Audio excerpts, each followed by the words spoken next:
DCC ಬ್ಯಾಂಕಿನಲ್ಲಿ ಆಗಿರುವ ಅವ್ಯವಹಾರಗಳನ್ನು ಸರಿಪಡಿಸಲು ಚುನಾವಣೆಗೆ ಸ್ಪರ್ಧೆ. ನಗರದಲ್ಲಿ ಶಾಸಕ ಕೊತ್ತೂರು ಮಂಜುನಾಥ್.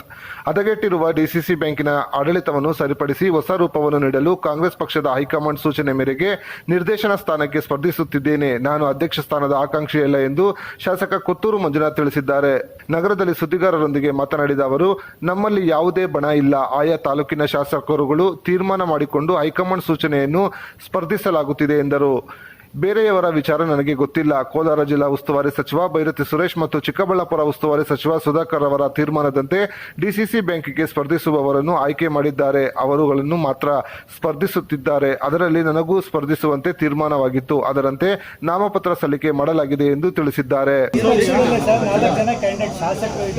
ಹೌದು, ಯಾಕಂದ್ರೆ ಡಿಸಿಸಿ ಬ್ಯಾಂಕ್ ಮೊದಲು 2013 ಒಳ್ಳೆ ಚೆನ್ನಾಗಿ ನಡ್ಕೊಂಡು ಬರ್ತಾ ಇತ್ತು.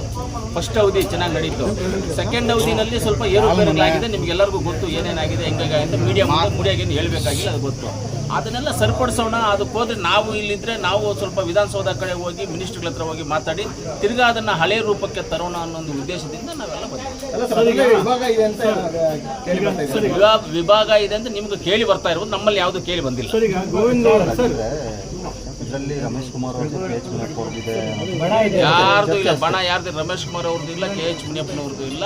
ಆ ರಮೇಶ್ ಕುಮಾರ್ ಅವರು ಯಾರು ನಾಮಿನೇಷನ್ ಹಾಕಕ್ಕೆ ಬರೋದಿಲ್ಲ, KH ಮುನಿಯಪ್ಪನವರು ಯಾರು ನಾಮಿನೇಷನ್ ಹಾಕಕ್ಕೆ ಬರೋದಿಲ್ಲ. ಇಲ್ಲಿರೋರು ನಾವೇ ಆಯಾ ತಾಲೂಕು MLA ಅವ್ರವ್ರು ತೀರ್ಮಾನ ಮಾಡ್ಕೊಂಡು ಅವ್ರವ್ರು ಮಾಡ್ತಾ ಇದ್ದಾರೆ. ಎಲ್ಲರನ್ನೂ ಒಗ್ಗೂಡಿಸ್ಕೊಂಡು ಹೋಗ್ಬೇಕು ಅಂತ ಹೇಳಿ ಸಭೆಯನ್ನು ಕೂಡ ಕರೆದಿದ್ರು ಸರ್. ಯಾರು ಕರೆದಿದ್ರು. ಅದರಲ್ಲಿ ಕೆಲವು ಶಾಸಕರು ಗೈರಾಗಿದ್ದಾರೆ. ಅದು ಗೊತ್ತಿಲ್ಲ, ನಾನು ಹೋಗಿದ್ದೆ, ನಾನು ಮಾತಾಡ್ಕೊಂಡು ಬಂದಿದ್ದೀನಿ ಅಷ್ಟೇ, ಬೇರೆಯವ್ರ ವಿಚಾರ. ನಾನು ಹೈಕಮಾಂಡ್ ಅಲ್ಲಿ ಮಾತುಕತೆ ಆಗಿದೆಯಾ ಸರ್? ಯಾವುದು ಅಧ್ಯಕ್ಷ ಸ್ಥಾನ ಇದೆಲ್ಲ ನಮ್ಮನೆಲ್ಲ ಹೈಕಮಾಂಡ್ ಇಂದ ತೀರ್ಮಾನ ಮಾಡಿ ವಿತ್ ಡಿಸ್ಟ್ರಿಕ್ಟ್ ಇನ್ಚಾರ್ಜ್ ಮಿನಿಸ್ಟರ್, ಆಮೇಲೆ Chikkaballapur district incharge minister Sudhakar ಅವರು, ಸುರೇಶ್ ಅಣ್ಣ ಅವರು ಎಲ್ಲರೂ ಅವರಿಬ್ಬರು ಒಂದು ಸಮ್ಮುಖದಲ್ಲಿ ಇದೆಲ್ಲ ತೀರ್ಮಾನ ಆಗಿರೋದು. ಕ್ಯಾಂಡಿಡೇಟ್ ಯಾರು ಅವರಿಬ್ಬರು ಸಮ್ಮುಖದಲ್ಲಿ ತೀರ್ಮಾನ ಆಗಿರೋರು ಮಾತ್ರ ನಾವು ಕ್ಯಾಂಡಿಡೇಟ್ ಇಲ್ಲ. ನೀವು ಅಧ್ಯಕ್ಷ ಸ್ಥಾನದ ಆಕಾಂಕ್ಷಿ ಇಲ್ಲ, ಖಂಡಿತವಾಗ್ಲೂ ನಾ ಅಧ್ಯಕ್ಷ ಸ್ಥಾನದ ಆಕಾಂಕ್ಷೆ ಅಲ್ಲ, ನಿರ್ದೇಶಕ ಸ್ಥಾನದ ಆಕಾಂಕ್ಷೆ. ಆಮೇಲೆ ಮುಂದಕ್ಕೆ ನೋಡೋಣ ಯಾರು ಗೆಲ್ತಾರೆ, ಹೆಂಗ್ ಗೆಲ್ತಾರೆ ಅನ್ನೋದು ಆವತ್ತು ಗೊತ್ತಾಗುತ್ತೆ. ಎಲ್ಲ ಕ್ಯಾಂಡಿಡೇಟ್ಸ್ ಎಲ್ಲ ಗೆದ್ದು ಆಚೆ ಬಂದ ಮೇಲೆ ತಾನೇ ಗೊತ್ತಾಗೋದು ಯಾರು ಬರ್ತಾರೆ, ಯಾರು ಭ್ರಷ್ಟಾಚಾರ ಇರುವಂತ ಸಂಸ್ಥೆ ಸರ್. ಹೌದು, ಈಗಾಗಲೇ ಗೊತ್ತು ನಿಮಗೂ ಕೂಡ. ಅದು ಹೆಂಗೆ ಸರಿಪಡಿಸಕ್ಕಾಗುತ್ತೆ? ಖಂಡಿತವಾಗ್ಲೂ ಸರಿಪಡಿಸ್ತೀವಿ ನಾವು.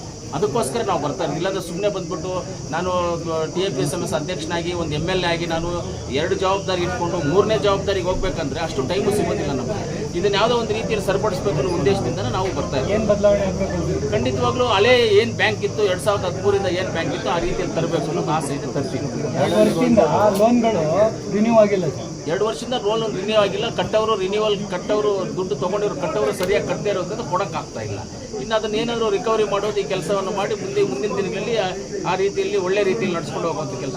ಭ್ರಷ್ಟಾಚಾರ ತನಿಖೆ ಆಗಬೇಕು ಅಂತ ಅದು ಸಪ್ರೇಟಾಗಿ ಅದೊಂದು ಕಡೆ ಹೋಗ್ತಾ ಇದೆ. ಅದು ನಾವು ಹೇಳಿದ್ವಿ, ನಿಜನೇ ಹೇಳಿರೋದು, 100% ನಿಜ. ನಾವು ಹೇಳೋದಕ್ಕೆ ಅದು ಸ್ಟ್ಯಾಂಡ್, ಆ ಸ್ಟ್ಯಾಂಡಿಗೆ ನಾವು ಯಾವತ್ತೂ ಇರ್ತೀವಿ. ಅದು ಒಂದು ಕಡೆ ನಡೀತಾ ಇದೆಯಲ್ಲ. ಇವಾಗ ಯಾರು MD ಯಾರು ಹೊಸಬರು ಬಂದವ್ರೆ, ಬಂದಿದ್ದಾರೆ, ಅವರೆಲ್ಲ ಎನ್ಕ್ವೈರಿ ಮಾಡ್ತಾರೆ. ಇನ್ನು ಕೋರ್ಟ್ಗಳಲ್ಲಿದ್ದಾವೆ, ಎಲ್ಲ ಇದಾವೆ. ಅದು ಒಂದು ಹಂತವಾಗಿ ಕೋರ್ಟ್ಗಳಲ್ಲಿ ಯಾವಾಗ ತೀರ್ಮಾನ ಆಗುತ್ತೆ ಅವಾಗ ಹೋಗ್ತಾ ಇದೆ. ಸರ್, ಈಗ ಬ್ಯಾಲಳ್ಳಿ ಗೋವಿಂದಗೌಡರ ಮೇಲೆ ಕೂಡ ಅವ್ರು ಕಂಟೆಸ್ಟ್ ಮಾಡ್ತಾ ಇದ್ದಾರೆ. ನೀವು ತನಿಖೆ ಆಗಬೇಕು ಅಂತ ಇದ್ದೀರಾ. ಅವ್ರೇನಾರು ಆಯ್ಕೆ ಆಗಿ ಬಂದ್ರೆ ತನಿಖೆಗೆ ಸಹಕಾರ ತನಿಖೆಗೆ ಇವಾಗ ತನಿಖೆ ಮಾಡೋದಂದ್ರೆ ನಾವು ಮಾತಾಡೋದಲ್ಲ ರೀ. ಪೇಪರ್ಸ್, ಯಾವ ಪೇಪರ್ಸು ಏನಾಗಿದೆ, ಯಾವ್ಯಾವ ಟೈಮಲ್ಲಿ ಏನಾಗಿದೆ ಪೇಪರ್ಸ್ ನೋಡ್ತಾರೆ. ಪೇಪರ್ಗೂ ಡೈರೆಕ್ಟರ್ಗೂ ಏನು ಸಂಬಂಧ ಇರುತ್ತೆ? ಅವ್ರು ಬಂದಾಗ ನಾವೆಲ್ಲ ಸಹಕಾರ ಮಾಡಿ ಅವ್ರಿಗೆ ಏನು ಬೇಕು ಸಪೋರ್ಟ್ ಮಾಡ್ತೀವಿ. DCC ಬ್ಯಾಂಕಲ್ಲಿ ರಾಜಕೀಯ ಹೆಚ್ಚಾಗಿ ಜನರಿಗೆ ತೊಂದರೆ ಆಗ್ತಾ ಇದೆ, ಸಾಲ ಸಿಗ್ತಾ ಇಲ್ಲ. ಯಾರಿಗೆ ತೊಂದರೆ ಆಗಿದೆ? ಮಹಿಳೆಯರಿಗೆ ಯಾರಿಗೂ ಸಾಲ ಸಿಗ್ತಾ ಇಲ್ಲ. ಅದೇನಪ್ಪ, ಬರೀ ಕೋಲಾರ ತಾಲೂಕಲ್ಲಿ 1000 ಸಂಘಗಳು NP ಆಗಿದೆ. 1000 ಚಿಲ್ಲರೆ ಸಂಘಗಳು NP ಆಗಿದ್ದಾವೆ. ಚಿಂತಾಮಣಿನಲ್ಲಿ 1300 1400 NP ಆಗಿದ್ದಾವೆ ಸಂಘಗಳು.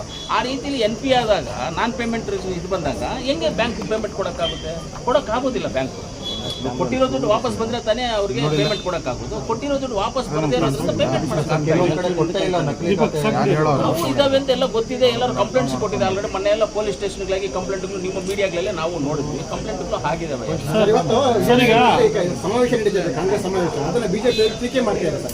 ಇಲ್ಲ, ಅದು ಇವಾಗ DCC ಬ್ಯಾಂಕ್ ಅಂತ ಮಾತಾಡಿ ವಿಜಯನಗರದಲ್ಲಿ ಮಾಡ್ತಾ ಇರೋದು BJP ಸಾಧನ. ಕಾಂಗ್ರೆಸ್ ಅವ್ರದ್ದು ಏನು ಸಾಧನೆ ಇಲ್ಲ. ಅದೆಲ್ಲ ಕಾರ್ಯಕ್ರಮ ಮುಗಿದ ಮೇಲೆ ಅದ್ರ ಬಗ್ಗೆ ನಾಳೆ ಮಾತಾಡ್ತೀವಿ. ಇವತ್ತು DCC ಬ್ಯಾಂಕ್ ಮಾತಾಡ್ತೀವಿ ಸರ್.